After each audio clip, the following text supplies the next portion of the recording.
सहनौ भुनक्तु सह वीर्यं करवावहै तेजस्विनावधीतमस्तु मा विद्विषावहै। ओम शांति शांति शांति। ईश्वरो गुरुरात्मेति मूर्तिभेद विभागिने व्योमवद्व्याप्तदेहाय दक्षिणामूर्तये नमः। अज्ञानतिमिरान्धस्य ज्ञानाञ्जनशलाकया चक्षुरुन्मीलितं येन तस्मै श्री गुरवे नमः। ओम।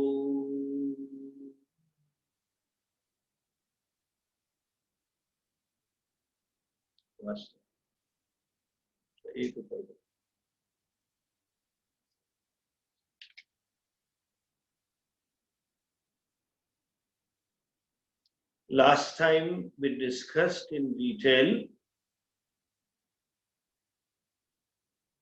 there is a dysfunctional, compulsive stream of thought. This stream of thought, or pattern as they call it, is responded by certain emotions, and those emotions fed this pattern, dysfunctional, compulsive stream of thought, and again it brings about new emotions. Thus, this mechanical thinking, habitual thinking, or dysfunctional, compulsive thinking stream of thought becomes a permanent feature of a given mind. This kind of thinking is caused because of some purva janma, what we call it vasana, or samskaras, or maybe because of the childhood issues. Upbringing is such, person loses the trust, person wants to satisfy everybody, wants to please everybody, certain ideals given by the parents, all this contributes. They say, I hear people telling, Swamiji, in this world there is nobody to be trusted. This world, nobody has a value or respect for the values. Always we have to fight it out. There is one category. Other also, you see, always you have to give in. I have a student in Canada, always wants to please everybody. Because certain values given either by the parents or surroundings, a sense of duty, sense of commitment, that there is almost no boundaries for the duties of that person. Keep fulfilling, keep satisfying the requirements of all the people around. And in the process, the person gets worn out, burnt out, and bruised also sometimes. So, that may be the cause. Or even the past. As I said like last time, no situation or no event is really over. It lives in your memory. It relives.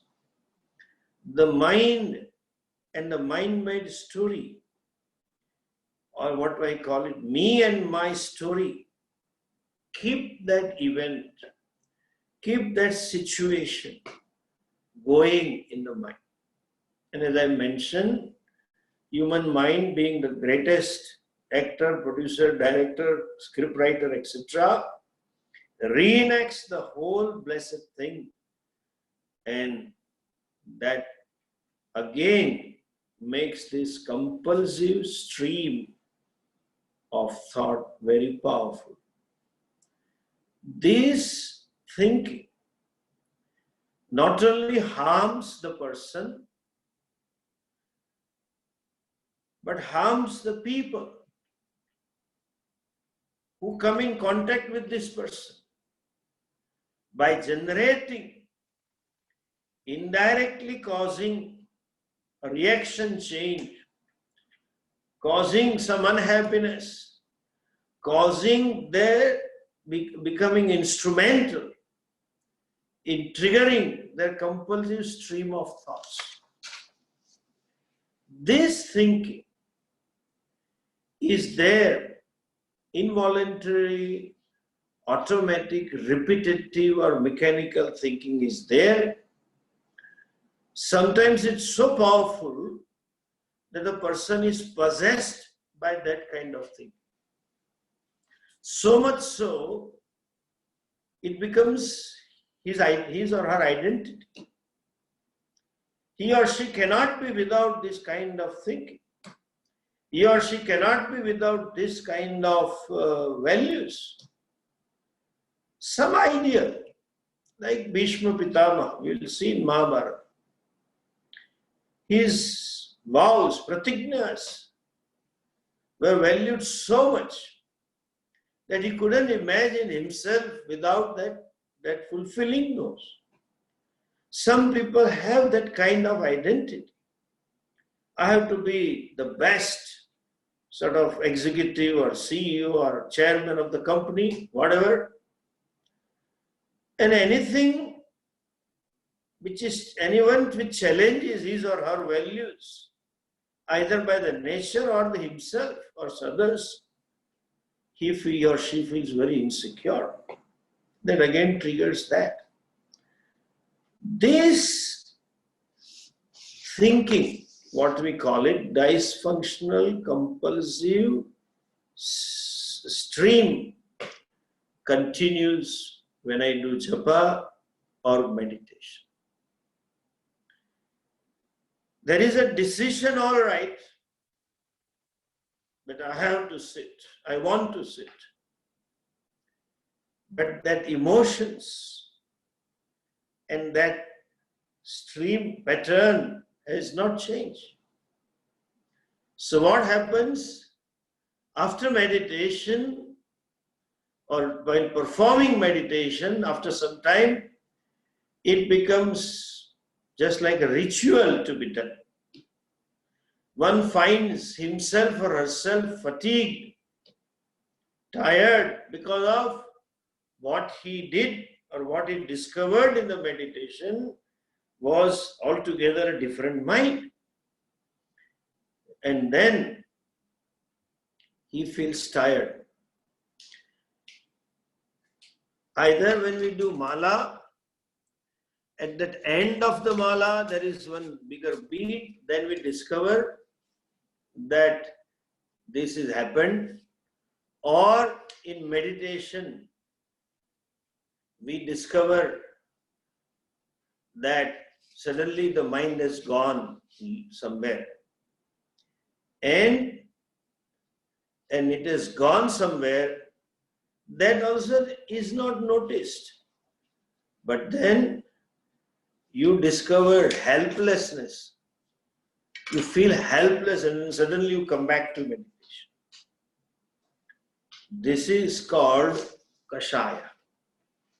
As I have said last time, Saraga Bija Sanyuktam Parachina Vishaya Pravrutti.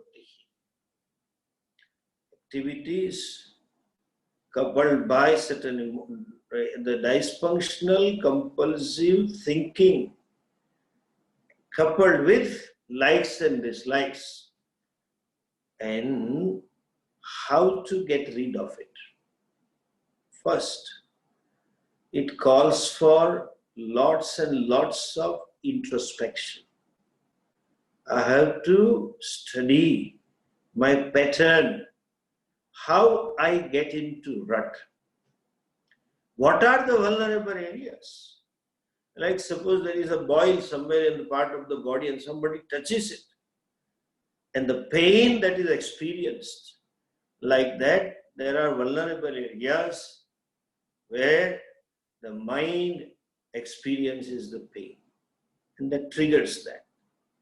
And worst thing is to happen is the ego identifies with that thought, and his self-esteem or self-image being dependent upon that thought, person becomes a resisting person. I would call him or her uneducated person. He or she is not available to rethink, to reanalyze, and to make a new conclusion. And that is what it is called in modern life as a personal thing. You cannot talk of those things unless you're ready to break the relationship. It hurts him or her so much that person becomes angry on that other person. I am incapacitated to be objective to this compulsive stream of thoughts, either because of values, certain ideals, like, as I said, Bhishma, Karna, etc., characters, or because of certain judgments, which I have made, conclusions, notions I have about the people, about the situation, about the topic. And the classic example is, they say, never discuss politics unless you are on the same pitch. And that is so conclusive. Every person thinks he or she is the right. I too used to have the same thinking. But when I worked at the national level and I saw certain things and discovered, I found it that what is a common perception? It has nothing to do what the inside story is. And that inside is so unfathomable. It is so deep like a sea. Even I am not sure whether I know that inside or not sometimes. Anyway, coming back to this, incapacity to be objective and change is maranam almost for a person. Anyway, it calls for psychological self-analysis. And if one cannot do, generally one cannot do also, because when it comes to oneself, we tend to be quite subjective. In our culture, there used to be this thing called maryada, boundaries. Always listen to some elders, or always had a guru in the life. And whatever he or she opines, or whatever that guru advises, I follow with a trust. In a modern days, I have to add a clause, provided guru is real guru. You have to add this today, because people have their own problems. Second thing that can help one is the study, constant study of Shastras. When teacher deals with the Shastra in detail, with Purvapaksha, etc., unknowingly, you restructure your likes and dislikes. Unknowingly, you restructure your thinking, and you become alert in thinking, and thereby grow out of this compulsive stream thinking or mechanical thinking. New understanding, in the light of new understanding, those old notions, prejudices gets dropped off. Third is bhakti. Bringing in Ishvara in one's day-to-day life helps one to accept certain things, thereby that me and my story, mind and its own picture, doesn't keep playing again and again, doesn't keep feeding those so-called negative emotions, so-called that compulsive stream thinking, and things get resolved there and there when you live in the awareness of Ishvara. Shastra Mandukya Upanishad gives a very beautiful remedy. Just witness that and let it pass out. Don't react and don't create any conclusion about yourself. Let this pass it. As they call it, is, as I said, let go the story. Last time I gave the example when the ducks fight. After the fight, duck invariably flips its wing very vigorously. For a few seconds, it releases the surplus energy that was there for the fight is released out. Or when a dog takes a dip in the water, pool of waters, and then comes out, shakes itself, and gets relieved from that extra water on the body. So we have to learn, let go. Let go the story of the mind and let go the incident. Too much of perfectionist attitude, too much of doing the things in an order, not accepting certain realities, implies one's incapacity to let go. Pujya Swamiji used to beautifully define this. This very apt statement, it is worth remembering. To the extent you let the people to be what they are, to that extent you are free. Similarly, to the extent you let certain situation to be what it is, you are free. The so-called bondage at a relative level is in terms of our insistences, our likes and dislikes, our values, our compulsion created by the mind. It is good. I will not let this happen. It is good sometimes, but that compulsive, that stream of thinking caused by such habits is very, very harmful for meditation or any kind of introvert sadhana, inner sadhanas, inner development for the spirituality. They say, you just let go, or what some people say, live in present, means stop creating the stories. Let the mind not reenact the whole drama again and again. Return to the place and the time where you are, not live in the past. A teenager sometimes lives in future. Imagine future story, neither past or not future. I am in present, meaning thereby I train my mind not to be carried away I train myself not to be carried away by compulsive stream of thoughts, or what they say, pattern of thinking, or Pujya Swami used to say, mechanical thinking, habitual thinking. I don't let go. First and foremost thing, when you discover you have a habit, do a lot of physical work.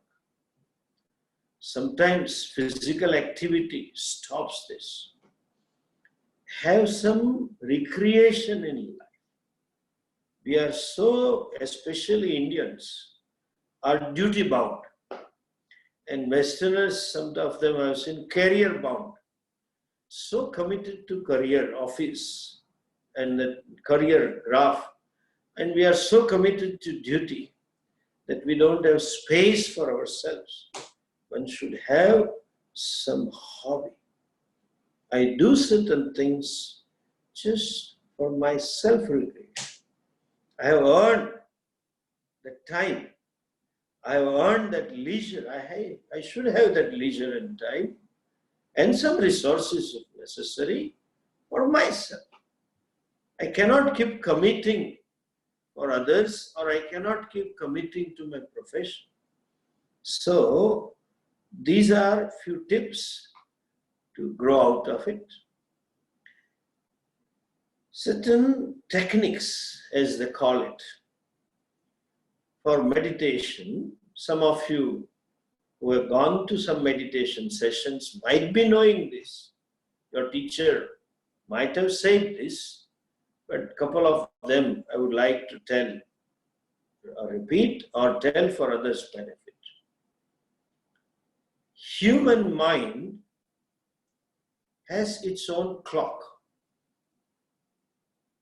Therefore, when you travel from one continent to another continent, there are certain issues with reference to sleep, and they call it a jet lag issue.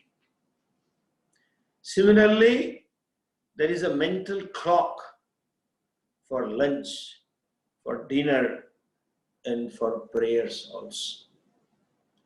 Whenever you do your prayers, do at one place and at a given time. When you do it for length of time, length of days, at one place, one time, then at that time, your mind will tune up to meditate, to do japa, or will tune up for prayers. It will have its own system. Like even some of the government officials I had seen in the past, they go to office at 9:30, 10 and take a lunch at 9 o'clock. In the office, they have a tea at 11 o'clock or 1:30. When on Sunday they are at home, by 11:30 they are damn hungry, 11. And if they are taking tea at 1:30 to 2, by 2:30 they want a cup of tea. From 9 to 1:30 there is a gap of 4.5 hours. Not so when they will take a lunch at 11:30. Mental clock is asking. That is one thing. Secondly, sometimes, though we say that your own mind is the greatest enemy for yourself, Atmaiva Hyatmano Bandhuhu, Atmaiva Ripuratmana. Mind is a Ripu also, but is a Bandhu also. So you invoke that Bandhu aspect, that which is beneficial aspect of the mind. How do we invoke? Before sitting for meditation, this technique that you make the mind just an objective mind. Release the mind from habitual pressure, one, and give certain suggestions, what we call it as an auto-suggestion. Therefore, if you remember, Pujya Swamiji often used to say this, it will help you to visualize some scene, natural scene. A meadow. Cows are grazing. Their bells are ringing. All is green. Weather is beautiful and you are observing. When you visualize that situation, or a seashore, you are sitting. On the horizon, the sun is setting. Few birds here and there are flying. The waves are coming and going. Like certain visualizations, releases the mind from me and my story. Momentarily, you become an objective person. Me and my story is the subjectivity. The stream of compulsive thinking is purely subjectivity, caused by Purva Janma Vasana or childhood, developed upbringing, or one's own bringing when he or she grows up. Life experiences brings about this, that subjectivity. You release the mind from subjectivity before focusing on the object of meditation, and momentarily you are purely objective person. Objective is the one who accepts the things as they are. You sees the thing as it is. You visualize the ocean as it is. You don't want the ocean to be different. You don't want the waves to be different. You don't want the horizon to be different, sun to be different, sky to be different, just as it is. Me and my story is always improvisation of the past or the future, that is, imagined future. You become an objective person, accepting. Then you accept the people, you accept the situations in your life, thereby you release your mind from me and my story. You free your mind from the stream of compulsive thinking. You release the mind from the pattern that you have. I will do this way only. I can't do this way. That kind of subjectivity. When I say I want it. That is subjective. I will convey only this way, no way other. This is subjective. And then I become objective. I accept people, their limitation, the situation, and the live. So either I bring in Ishvara for that, or I visualize certain situations where, in those situations, where I am objective person. Third thing, a question may be there. I said, when it goes out, bring it back and start doing the japa again. But who is to bring back? The fellow himself or herself is carried away. Either the stream of thinking takes you away, or overactivity. Too much of activity in life creates distraction. So much of wandering mind or ambitious mind. This is called vikshepa. Like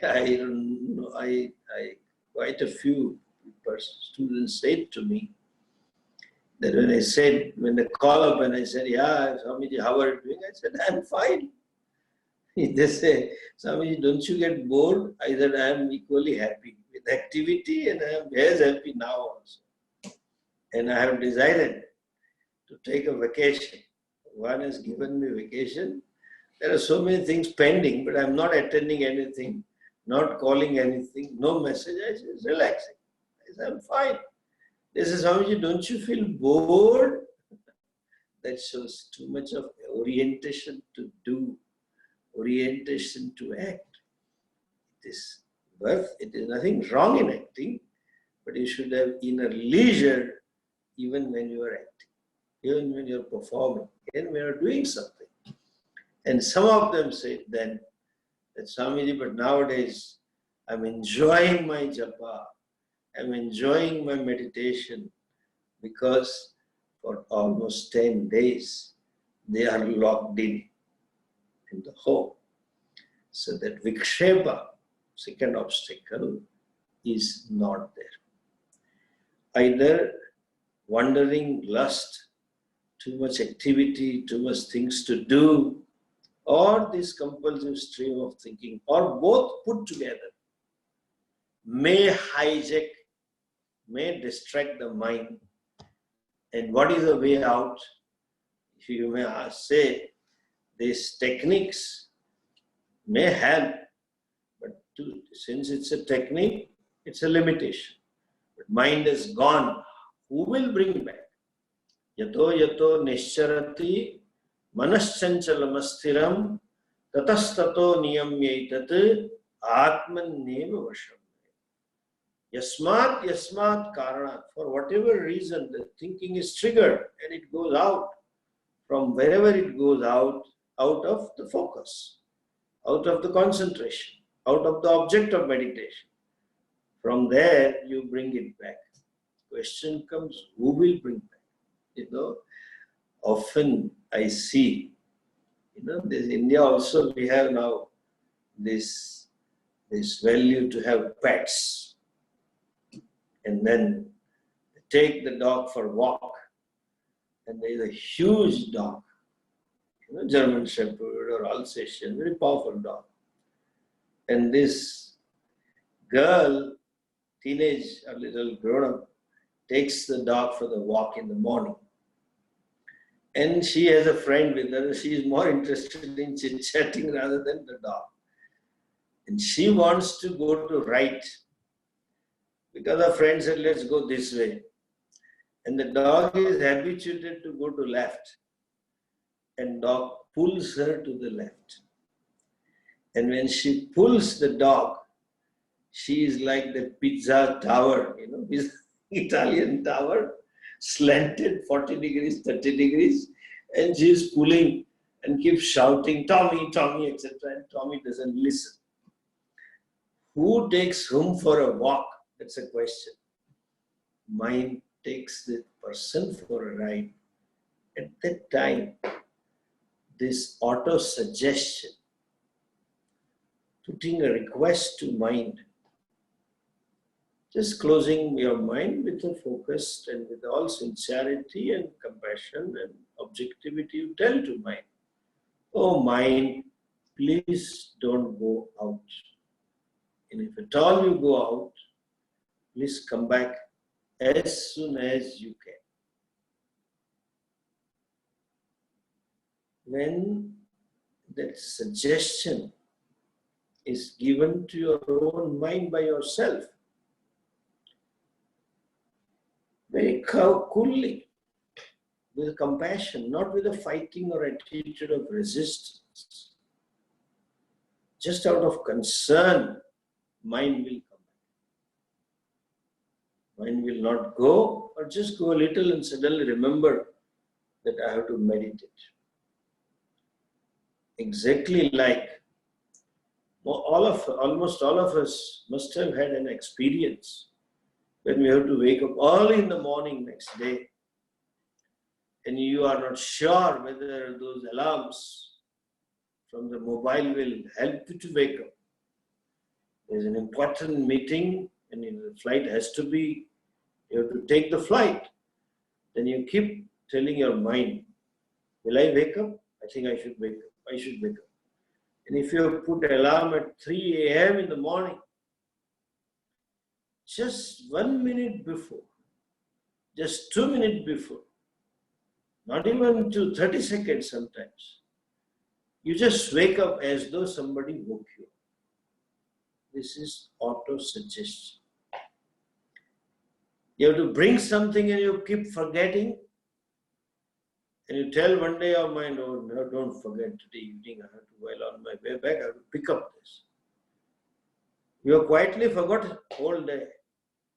You switch on the car and then move on, and suddenly when you are near the place where you take a turn for that thing, suddenly remember, oh, I have to do that. That is auto-suggestion. This ability mind has. We invoke this ability while meditating. That helps us to get rid of this kashaya and vikshepa. Vikshepa means, as I said, distraction. Because of wandering lust or too much of activity orientation. Lots of agenda here. Lots of things to be done. Therefore, some people tell also, whenever I meditate, I remember all the things that I have to do. That is rajas. So these are a few tips to help you in meditation.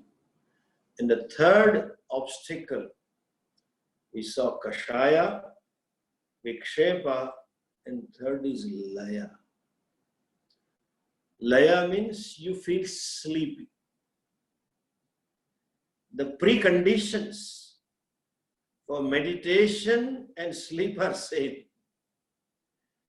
When you want to go to sleep, you avoid all those thoughts.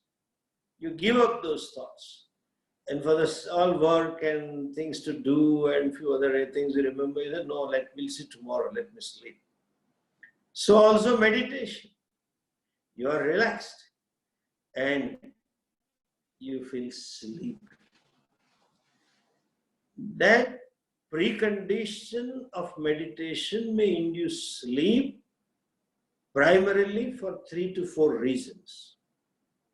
One, either there is a deficit of sleep. You don't sleep enough. That is again modern problem.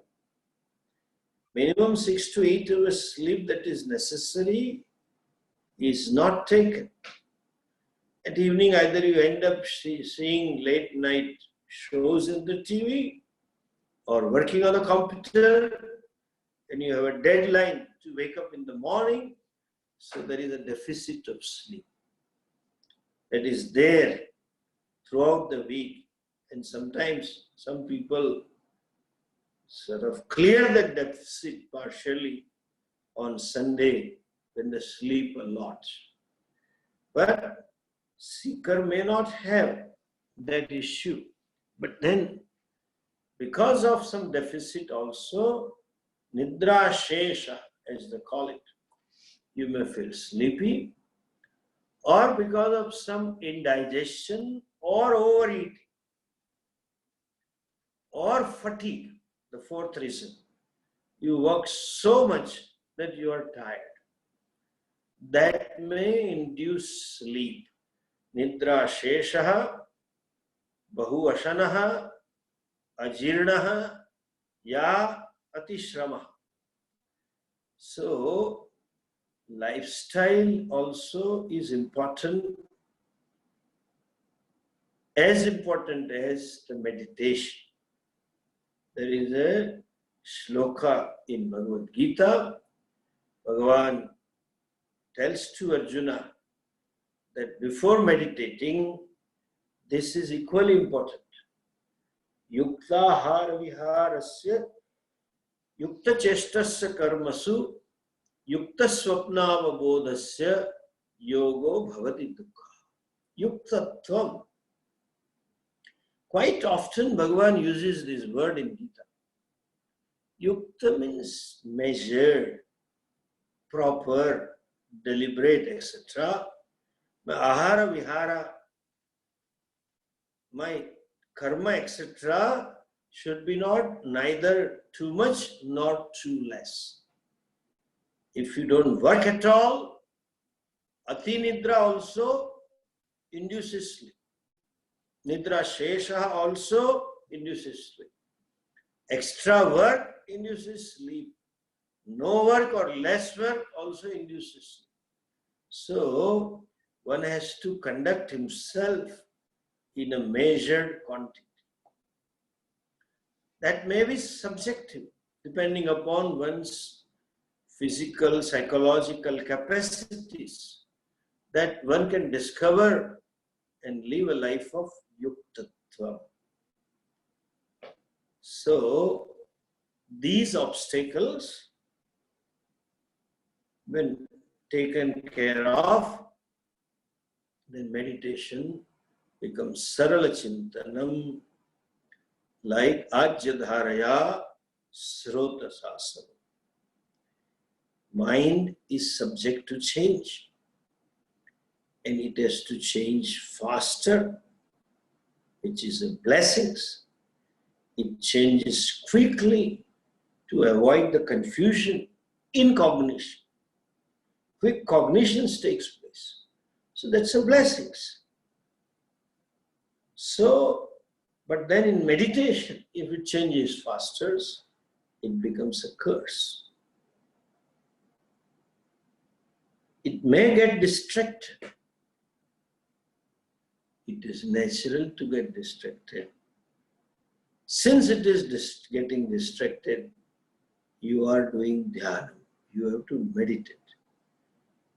In meditation, if it doesn't get distracted, it is no more dhyana, it is samadhi. Okay? And that is achieved by abhyasa, by practice for a length of time and length of years. It is not something can be achieved overnight. 6th chapter, Bhagavan says this. Abhyasena tu kaunteya vairagyena cha grushyate. You can achieve this through abhyasa. Okay? So one has to practice it for a length of time. And regularly, not with intervals, and at the same time in the same place, then it will help one to grow in meditation. He continues further. What should be the object of meditation? Bhagavan talked about how the meditation should be, Ramana Maharshi said. And in the process, while discussing the nature of meditation, for last 2-3 classes I have been talking about the meditator. The one who meditates is more important than the actual meditation. Because if the meditator is not ready, the meditation is not going to take place. And if at all it takes place, it's not going to be lasting or satisfying or fruitful. In the entire 6th chapter, almost 80-90% of the verses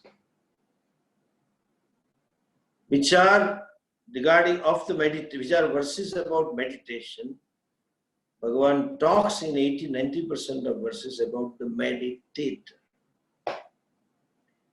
If meditator is not prepared, either he or she, the meditator, is restless, vikshepa, or it has a lot of agenda to be fulfilled, to be done, overactive, overtly disturbed mind, or the meditator has this compulsive thinking pattern, reactive compulsive thinking pattern, or meditator has a lot of agenda, wandering lust, too much of ratsa, etc., this will not work. So I discussed few things about meditate. I often tell this, to love somebody. They say, love thy neighbor as thyself. Thy neighbor means anybody, some unknown person.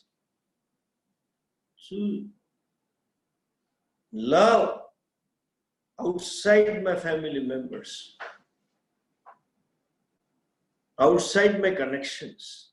I should be basically a loving person. To help somebody who is unknown to me, not my acquaintance or family member, one should be a helping person, caring person, giving person. When I am a giving and caring person, I can give and I can care for somebody who is not my acquaintance. I can do that. To love somebody, I should be a loving person. To care, give, I should be a giving person. Similarly, to meditate, I should be meditative person. Only a meditative person can meditate. Only a loving person can love. The fellow is so cantankerous at home. He cannot love the neighbor or the office or anybody. He or she will be cantankerous. He is so stingy, calculative. Cannot give. He also will be very calculative and stingy with others. So controlling at home, would always want to control outside home. So to meditate, or for the meditation to be successful, I have to be a meditative person. And these are all things that I talked about. Mind was about meditative person. Yuktaha. If you are not, listen this carefully. If you are not meditative, meditation will become meditation. Okay? The spelling E in the letter E in meditation, M-E-D-I, will be replaced by M-A-D-I, meditation. And there's a typical mad, American mad. Indian mad is different. American mad is getting angry.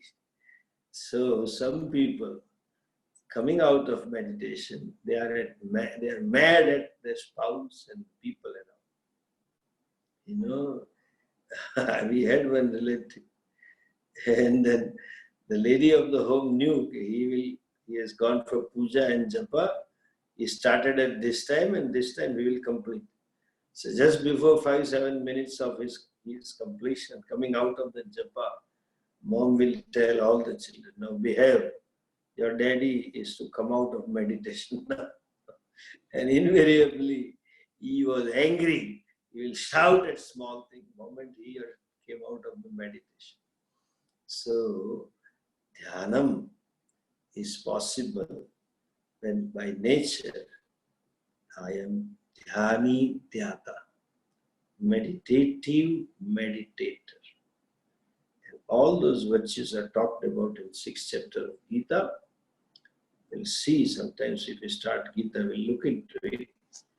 So Lord talked about the meditation, Sarala Chintan, Ajyadharaya Sarvasasana.